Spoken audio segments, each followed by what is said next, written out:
Of course, our political partnership is equally important. In an unstable and unpredictable world, we need to protect and treasure all aspects of the relationship between Europe and the US, and particularly between Ireland and the US. As friends, Ireland and the United States have a long shared deep commitment to democratic values, to human rights, to international cooperation. But of course, true friendship is not always measured by constant agreement, but by the ability to engage honestly and respectfully, even when our perspectives differ. It is in that spirit of enduring friendship that our country has spoken openly and sincerely about the ongoing situation in Gaza. This country always condemns Hamas as a terrorist organisation.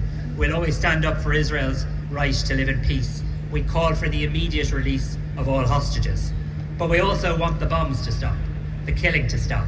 And we, as I know you do, want to see a ceasefire where humanitarian aid can get to the people suffering horrific injuries, starvation and disease.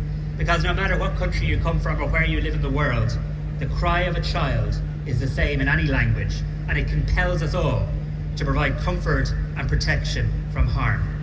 As human beings in positions of power, we can no longer bear the heartbreaking cries of the children of the Middle East.